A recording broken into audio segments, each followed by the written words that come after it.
Hello everyone, Josh from C2000 here, and today I've got another video for you all for Comic Carnage. This time we're going to be looking at Future State Gotham. This is the follow-on from the Red Hood backup story from Dark Detective. And I'm glad this one's getting followed up on, because I feel that this one had some good potential, and I feel if it was given a bit more room, they could have done something really good with it. Because I still had a lot of unanswered questions at the end of that. We still had, it definitely led on to the idea that they could do more of these, which is what they're doing. The first issue of this, I'm not sure if with Gotham, because it's called Future State Gotham, I imagine that it could run for a while and we could get stories based around loads of different Batman characters or loads of different Gotham-based characters. So I don't think it's going to be just exclusive to Red Hood. I think Red Hood's probably just the first one they're opening up with, because let's face it, that story, that backup story had some good points, but it also had some things that could have been improved upon, shall we say. I definitely feel like there are certain places where, yeah, you could have done with explaining some things here, Chief. Chiefly amongst it is, how did they actually end up a member of the Magistrate? That is something I would like to see them explore, maybe in a flashback or something. I don't know how many issues this is running for. It's not like the next Batman Second Son, where it has issues 1 of 4 plastered on the front of it. This one is just issue 1 of Future State Gotham. So I assume it's going to be running longer than some of the other tie-in books. I could be wrong. I will check with the people at Forbidden next time I speak to them, because they do have a thing on it that says issue X out of X, like issue 1 out of X. Yeah, so it's one of these where we've got a lot of questions coming in from the previous story, and there was a good idea there, the idea of the Red Hood being a double agent and him basically working for this unknown individual to try and bring down the Magistrate from the inside. You've also got the fact that everybody pretty much hates him because they think he hunts masks, they think he hunts vigilantes, so he gets a lot of crap from people, when in reality he's actually working to bring down the Magistrate. You've got this idea that he kind of sits there and takes it. It's in the original story. There was a bit where he was arresting a vigilante, arresting them as well. But interestingly, he didn't kill vigilantes in the original story. That was Ravenger that did that. So it could be interesting for them to explain why he don't do that. I always kind of thought, oh yeah, it's probably a thing because he feels guilty about it. So, he probably doesn't want to kill these people. A lot of small things that could have been explained if the original story had ran for longer. But enough about that, let's get into the contents of Future State Gotham. We've talked about the previous iteration for long enough now. I would definitely recommend you read Dark Detective and read that story before you read this, because it will help this make a bit more sense. So, the first thing to talk about is the fact that the cover art's really good. It's in full colour, but the internals are different. They've done something different here. It's in black and white, very manga style. I'm not entirely sure if I'm sold on it, to be honest. The artwork's good, but I did find sometimes I was having to look at it a bit closer because some of it bled together, I don't know, it's just a bit... I like my comics in colour. I've got no objection to the way manga does things, but, if I wanted to read manga, I'd go read a manga, different things, what's DC gonna do next? They're gonna have it read backwards too? Come on guys, I know manga's popular, so there's an incentive to try and capture that audience, but you don't, I don't know, it could be that, or it could also be they're just skimping out on the ink. I don't know. I don't know why they decided to do it, but it looks different. That's what I'm trying to get at here. Anyway, it picks up with Red Hood fighting the Ventriloquist, which you might think, okay, why is he doing that if he's a member of the Magistrate? Isn't he supposed to be hunting masks? You literally just said he's hunting masks now, so why is he fighting a criminal? Is this a flashback? No, it isn't. He's fighting this villain, and basically, after it's done, dusted with Peacekeeper 3 comes over and he's like, hey, look, you can't be doing this. You're stepping on my toes. You're doing my job for me. You're meant to be hunting masks. This isn't your job. You're not a vigilante anymore. You can't be doing these things. And you get a bit of a rapport for the fact that, the peacekeepers, they do actually kind of have a working relationship. But, he's not coming over and he's instantly like, oh, I'm going to arrest you for that. He's like, hey, look, man, be careful. You're treading on thin ice here. And, you kind of get the feeling that him and Free have interacted before. I wouldn't exactly say they're friends, because he does low-key threaten him later in the book. Which, Free's got to have some brass wads to stand there and threaten the Red Hood. Let's be honest, this is a guy that's known for, killing every single gangster's lieutenant and sticking them in a bag and presenting them to their bosses as hey, this is what I can get done in a few hours. Want to see what I can get done in a whole evening? This is the kind of guy you're dealing with. And he's standing there and he's threatening him. Respect to Peacekeeper 3, the guy's got some nuts. He's got some stones down there. We've got some respect for this lad. But anyway, jumping a bit ahead of myself. Basically, while these two are talking, you kind of you're building a rapport, you're getting the idea of how they're interacting, and then suddenly there's an explosion, and they have to move fast. They get on their motorbikes and they have to outrun the street falling in, basically. And then the camera pans back and you see it's a gigantic bat symbol that's been blown into the surface of the city. It's also later confirmed that the next Batman did it, and you see these protesters outside the magistrate headquarters that's like, no more masks, no more vigilantes. Kind of Watchmen-esque with the whole, bring back our law enforcement, And Peacekeeper 3 kind of mentions to him, it's good to see people, good to see people falling in line with what we think, it's about time they started waking up to what these masks really are, and it's kind of there where you start thinking, small-scale terrorism is not the Batman's MO. What's going on? This isn't quite right. There's something more to this. And Jason's got the same feeling because he's officially made a Peacekeeper. He's made Peacekeeper Red.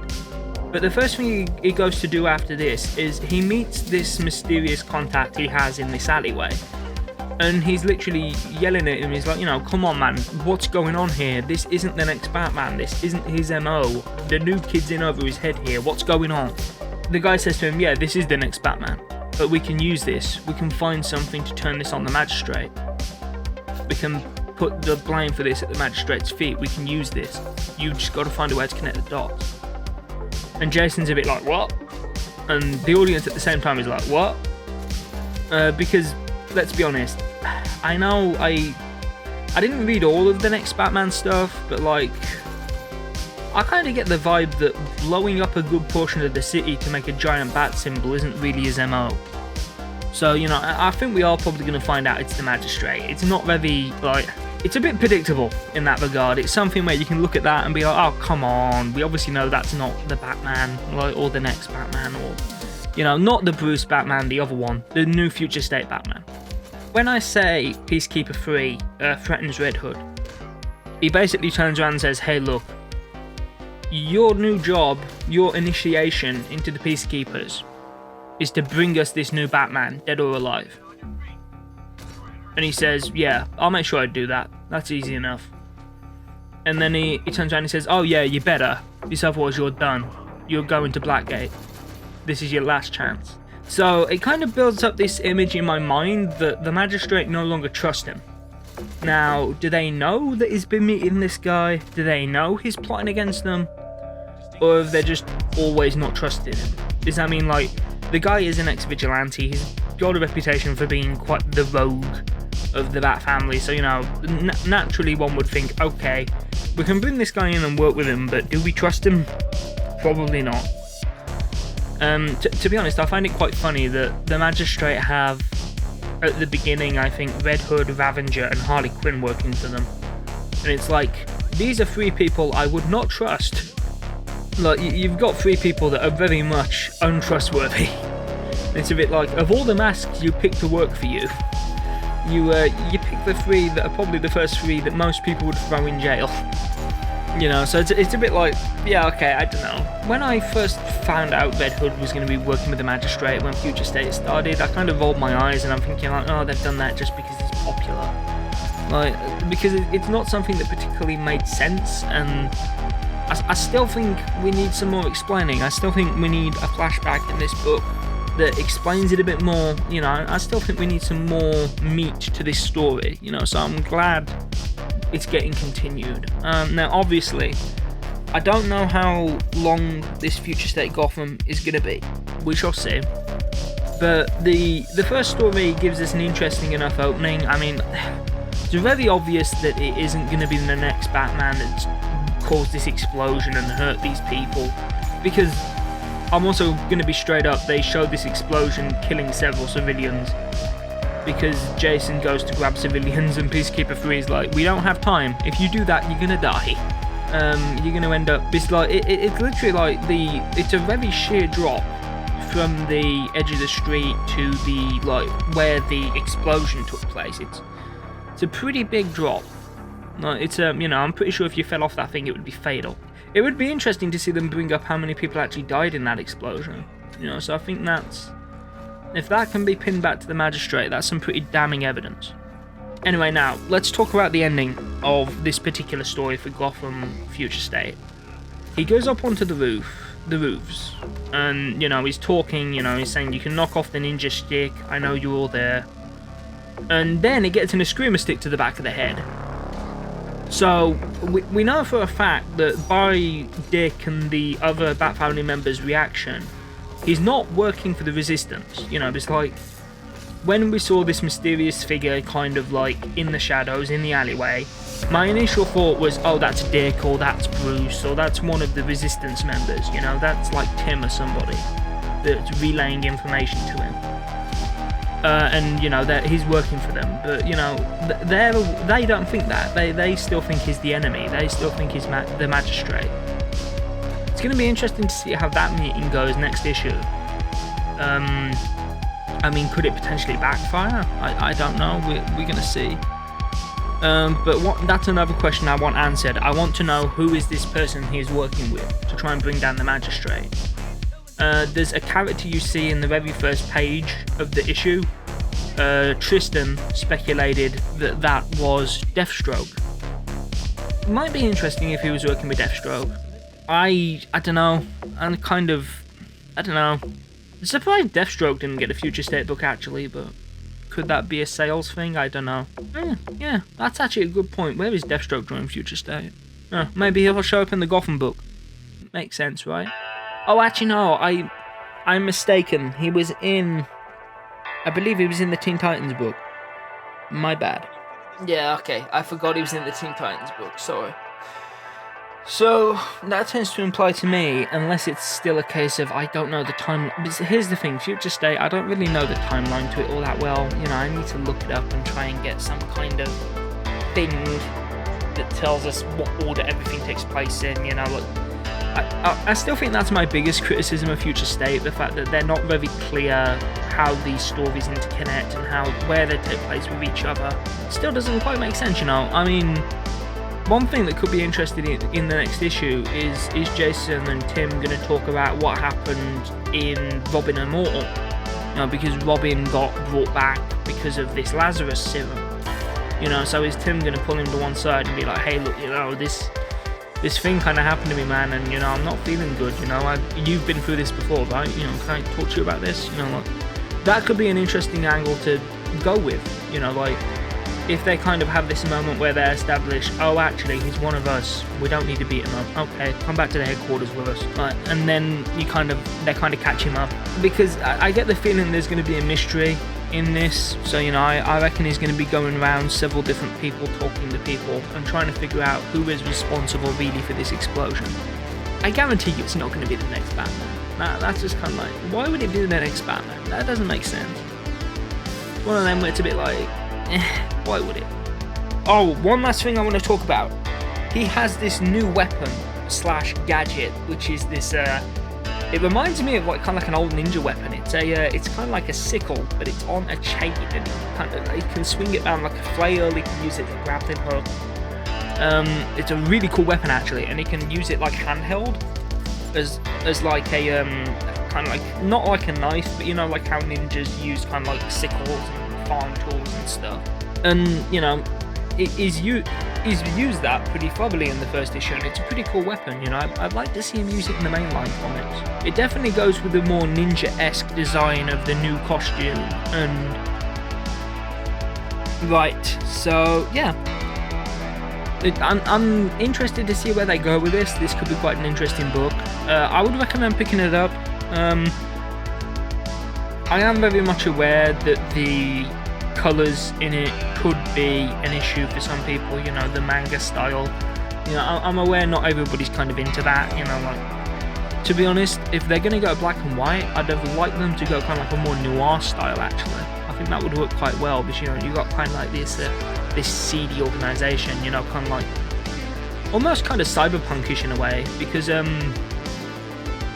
Future State is very much dread, kind of dystopian, kind of futuristic setting, which, you know, could work quite well if you did kind of like the film noir kind of style, where, you know, you've got this Jason's a protagonist that I always feel would work quite well with kind of like that noir-esque thing, where it's like, you know, kind of like a cynical, moody protagonist, you know, like the kind of narration type thing, you know, the very dark shadows and like the very expressive gothic lighting, you know, like that would work really well.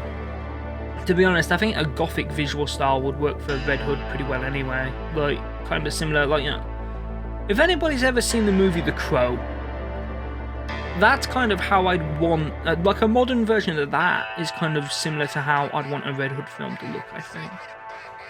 Because I think it would suit the character quite well. The Crow is also a very good, like, what I've heard, The Crow is a very good comic as well. I need to pick up the Crow film and comic at some point. Give those a deeper look. I will do videos on that. When I get around to those, I will do a video on those. There is also another video coming out soon. I can't give you an exact date. I'm going to be doing a digital extremes on you guys and teasing something. It's based around Sandman. You'll get it once I've got my grade for the piece. That's all I can say, is that they don't want me to make it public until I have my grade. So, anyway guys, I know this one's been kind of a long one. I apologise if it's been a little bit all over the place. Just had a lot of things to talk about with this comic, because the Red Hood Future State was a good idea that I feel needed more. It needed more room. It needed more story, you know.